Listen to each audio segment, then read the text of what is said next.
Welcome to Season Liberally. My name is Cecil. Today we are going to be making blueberry buckle. Now, blueberry buckle is a wonderful coffee cake, but unlike other coffee cakes where the cake takes the center stage, in this, the blueberries really are going to be the main event. And so it's an absolutely wonderful dish, and I'm going to teach you how to make it today. I hope you stick around.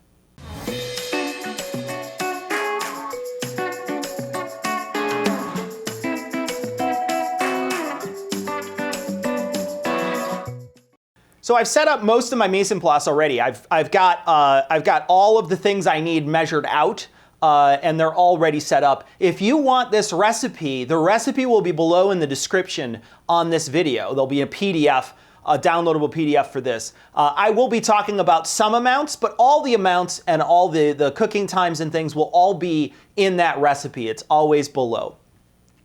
So I got, like I said, most of my mise en place ready. I finished measuring and tearing out all of the different ingredients, but I do have one more thing I have to do, and that is I have to get lemon zest. And so I wanted to show you a couple of ways that you can get the zest of a lemon. And so here's the tools that I have that I want to show you that you can use. So the first is an actual zester. This is a lemon zester, and when I use it against the skin of the lemon, you'll see that it only pulling the zest of the lemon off here. And so that's what we want. We want these nice long strips. I will actually cut these into smaller pieces. But this zester is a unitasker. This would be really the only thing you can do with this particular tool is zest lemons and other citrus. So I'm not a huge fan of this tool in particular. So here's another great tool. This one is a microplane grater. And as you can see, the holes on this are very, very small. And this is actually a great tool for this. All you need to do is just run the lemon over the top. As you can see, I'm only taking off the the last bit of the zest here, and I'm leaving the pith. And right here, it might be a little hard to see, but you can see that I am getting lemon zest perfectly shredded, and this is great to incorporate into a recipe. Now, the last one I want to show you is something that a lot of you will probably already have. It's a peeler, and then we're going to dice once we peel. So you want to be real careful not to get too much of the white underneath that rind. You want to just get the zest. You want to hold it pretty lightly, and you might have to wiggle it a little back and forth because it's not like peeling an apple or something else. It's basically biting into the lemon, and it's actually sticking a little. So you want to rock it back and forth just a little, and I will get these nice pieces of zest, and then what I'll do is I will cut each of these pieces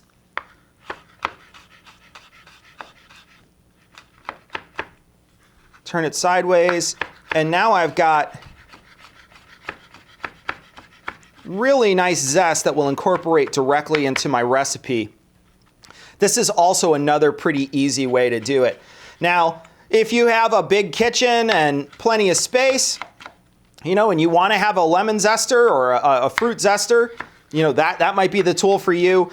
In my opinion, I think probably the best tool for this and the easiest tool to use is probably this microplane. This is what I would use if I was going to zest this. And if you don't have either of those, the third option that I gave you is really a perfectly fine option. So the first thing you want to do, of course, is preheat your oven. We're going to be cooking in an oven today that is 325 degrees convection, 350 degrees conventional. The metric, again, will be in the recipe below. And we're going to get our pan ready. Now, this particular cake is actually really, really wet. The blueberries and the batter itself is pretty stiff, but the blueberries really do add a lot of moisture to this cake. And so we want to make sure it comes out at the end. So we're actually going to do 3 different things to make sure that it comes out. First, I'm using a nonstick. Now, you don't necessarily have to use a nonstick. This is a 9-inch pan. I'm going to be using a nonstick. The first thing I'm going to do is I'm going to actually use some cooking spray in this pan enough so I can put this piece of parchment that I cut out. This is the second bit of a defense that we have. I cut out a piece of parchment. What I did was I took a nice big piece of parchment, I drew a circle on it, and then I cut inside the circle. You don't want to cut outside the circle because it won't fit. But if you cut inside the circle, it should fit nice. And so we're going to put this on the bottom. The bottom is going to be the real problem child here. We want to make sure that we put a lot of different defense on the bottom so that when we do try to turn this out, it's actually going to turn out. So I've now basically glued this to the bottom. I'm going to now spray the entire pan. So now I'm going to add a little bit of flour to this. And what I'm going to do is I'm going to take this and I'm going to hit it, knock it around inside the pan so that it coats the inside of the pan where that cooking spray is on there. And this is gonna make it so there's actually 3 different pieces of defense. We have the oil from the cooking spray, right? And that oil is going to be the lubrication. This flour is actually in there to soak up some of the wetness. And so when it soaks it up, it's not going to stick as much. And so that's why we're going to be doing this. That's why we're actually doing this. We're not only dusting the pan, but we're also greasing the pan and using parchment. So we're going to be making a streusel topping for the top of this cake. And so that's what we're going to get started with. First thing we're going to do is we're going to take our sugars and our flour, and we're going to mix this a little bit just to break it up and make sure there's no clumps to start out. So we're going to start out at a nice low speed. So we're going to mix this for about 45 seconds. We want to make sure that there's no clumps in here when we add our butter.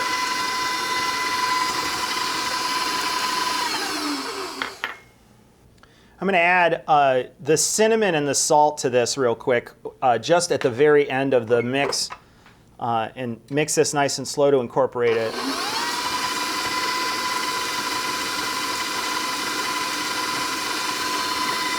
So now all my dry ingredients are mixed up. There's no big clumps in there. What we want to do is add our butter. What we're going to try to do here is make it so that this is almost like a cornmeal when we're finished. So we're going to mix this up. We're going to have to scrape it down maybe once or twice, but we're going to mix this up, and it's going to be like a fine cornmeal when it's finished. But when you squeeze it with your hand, it will clump, and that's the sort of perfect consistency that we're looking for. You want room temperature butter, a little cool. You don't want melted butter for this, so don't put this in the microwave. You want to let it sit out for a little while. Now this is going to spin for a little while. You're going to spin this for about 3 minutes. You can also make this cake in a food processor. Food processor actually be really good for the streusel, better than a mixer. It'll pulse really quickly and finish very quickly. In a mixer, it's going to take a couple minutes, but in a food processor, it'll be done almost instantly. The cake you're going to have to be careful with. You don't want to overmix the cake. So if you cook it and if you make it in a food processor, be real careful. All right, so now we have a very, very coarse cornmeal-like consistency, almost like wet sand. That's what you want. You want it to be, you want it to look something like that. Now we're going to take this out of here because this is going to actually be the topping. So we are going to remove this.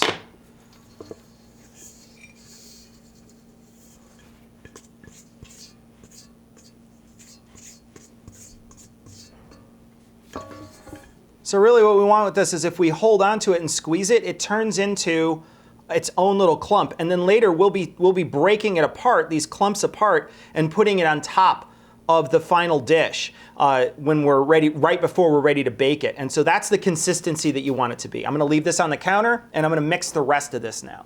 If you wanted to, you could sift your flour right now. A nice fast way to do this is to put your flour in a bowl. Add your leavening, which is in this case baking powder, and then just whisk it. And if you do that, you essentially knock out all the clumps that you need, and it's a lot less messy. And it's actually I actually like it. I like this a lot better. But if you want to sift it now, you can. All right, so we want to cream the butter and sugar. So what we're going to do is we're going to add our sugar, and I'm just using the same bowl. I haven't even really cleaned it out. It wasn't terribly dirty, and all these ingredients are going to be in the final dish anyway. Now, if I was going to be making whipped cream, or if I was going to be beating some egg whites in here, I would want this bowl absolutely spotless clean in between these things, because any bit of contaminant in there can stop those foams from happening. But in this case, when you're just creaming butter and sugar, and it's just sugar and a little bit of flour in here, you should be okay. So I'm going to add my butter, and my butter is also at room temperature. I'm going to add the salt and the lemon zest right now.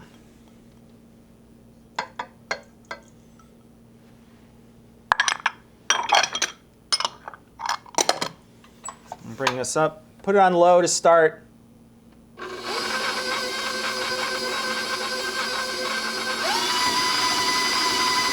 And now we're just going to let it cream. It's going to take a few minutes. It'll take up to 3 to 5 minutes to finally cream this butter and sugar together. And what it's doing is this is going to be part of the leavening process. So as this goes through, as this sugar drags through inside of the butter, it's creating air pockets and it's making it fluffy. And that will also work in conjunction with the chemical leavener, the baking powder that we put in this dish already. And so that's what's going to give the dish its airy texture. Now this is a pretty dense cake as it is. There's not a ton of leavening in it. So that's going to be what's going to help leaven the final dish. So while that's mixing, I'm going to crack my eggs, which are room temperature, by the way. I'm going to crack my eggs into this bowl. You can, if you want, crack these directly into the final mixture here. But if you put a shell in there, you got to fish it out. And so it's a little easier if you find a small bowl, crack your egg on the countertop. Just makes the final process a little easier. So now what I'm going to do is I'm going to scrape the sides of this bowl just a little so we can make sure that there's no bits of this that are sticking and not being mixed.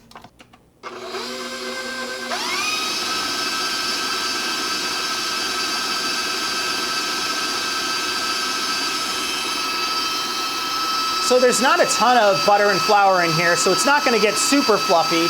And this isn't like a pound cake where you really have to pay attention to the creaming here. So it's about right now. I'm going to turn it down a bit, and I'm going to add my eggs here one at a time.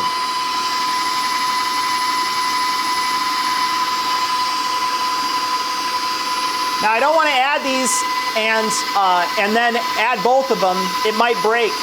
So what I'm going to do is I'm going to add one, start getting it so it's more incorporated.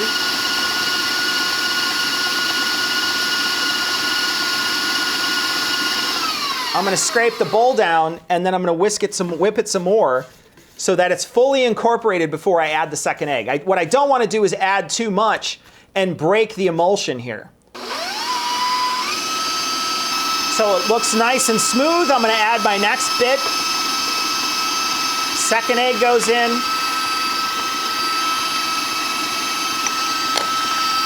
And I'm going to let it spin for a second until I need to scrape it. So it's looking pretty good. I'm going to scrape it in a second, but first I'm going to add my vanilla.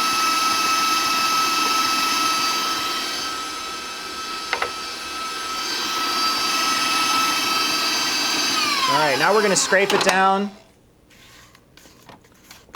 and we're going to spin it some more.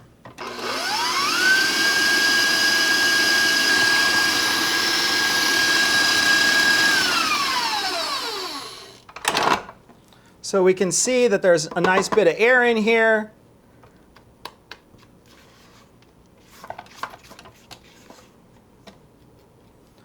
And we're ready to start adding our flour. So I'm going to scrape it down to the bottom.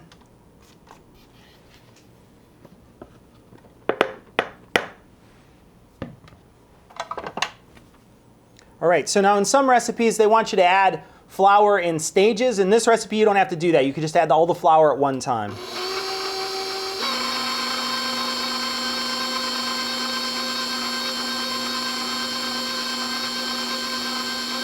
And we're not going to mix this until it's completely homogeneous. We're actually going to mix it until it starts to come together, and then there's still a little bit of flour in there, as you can see. Now I'm going to take it out of the bowl. I'm going to take it out of the mixer, and I'm going to mix the rest of this by hand. So now I'm just going to try to get all of this off of this paddle. And I don't want to overwork this. I want to try to make sure that this is not super, I don't stir this up so much that it gets a lot of gluten. That's the real key here. So that's why I'm taking it off just before it's finally mixed. And there's only one more ingredient to add, and that's the blueberries. Now this is a pretty thick batter. It's a lot thicker than what you would think for a cake. It's almost like a cookie. And I'm stirring it up here, trying to get everything off the sides. And there's not a lot of it either. If you look in here, it doesn't feel like there's a ton of batter in here. And so it is mixed as best as I can get it right now.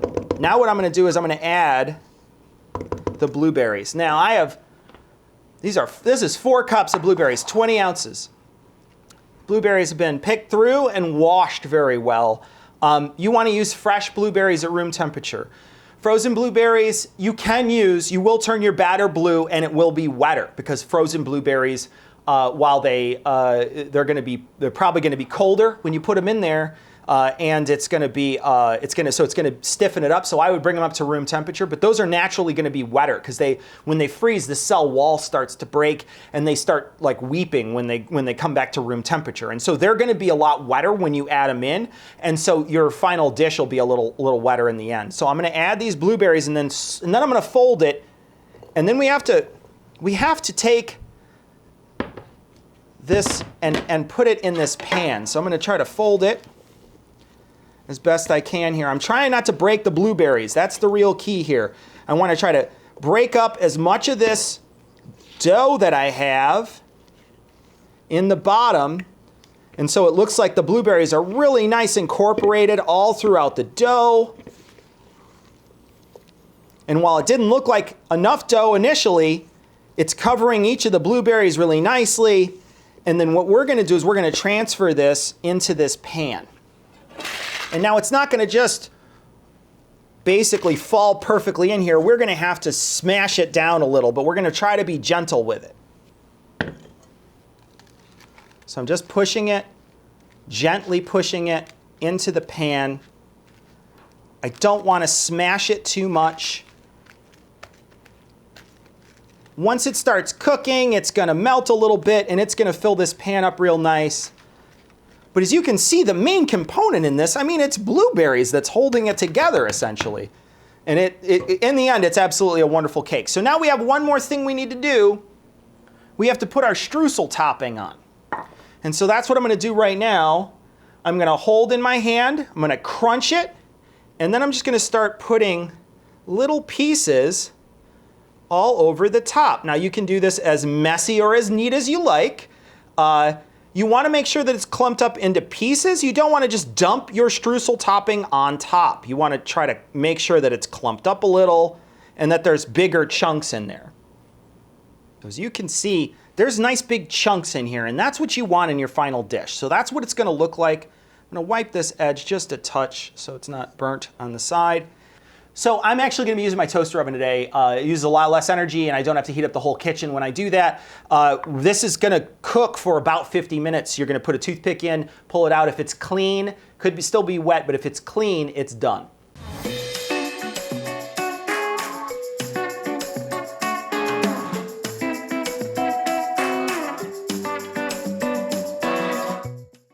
All right, so it's been in for 55 minutes. I'm going to take it out now.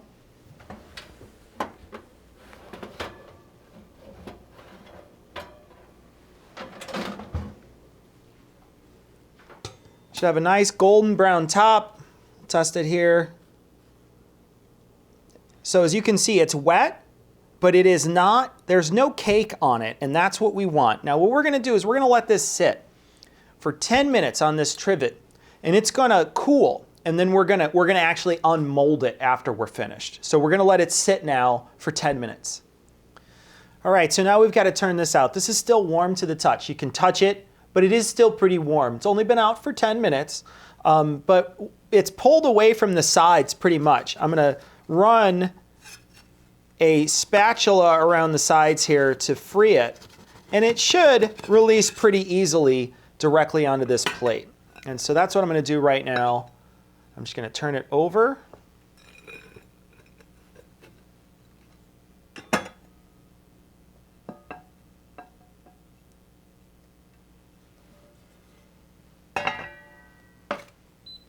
And what I want to do is I want to pull that off so then I can then flip it back over like so. Hopefully I didn't crush it too much. Heavy plate. There we go.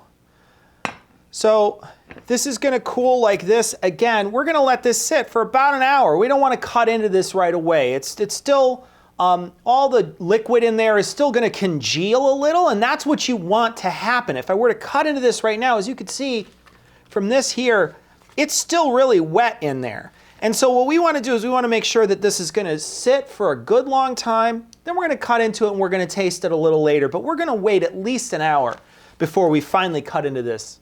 All right, well, we're going to try to cut it here. We're going to cut into it. I'm going to cut it into eighths, I think. All right, well, this looks like a good one.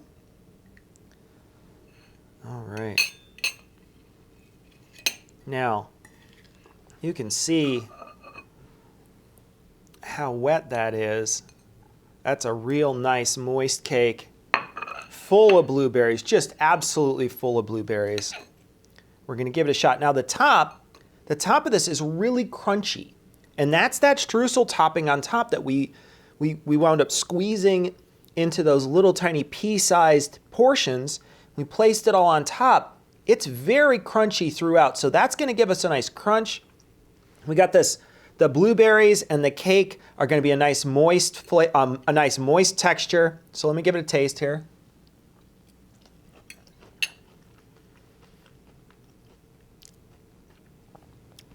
The blueberries are sweet, but the lemon zest in there actually brings up the sourness of the blueberries. So it's sort of tricking your brain into thinking they're more sour than they actually are. Really excellent, wonderful, warm, nice cup of coffee with this. Absolutely perfect. So I hope you enjoyed this recipe. I hope you make this. And let me know how yours turns out in the comments below.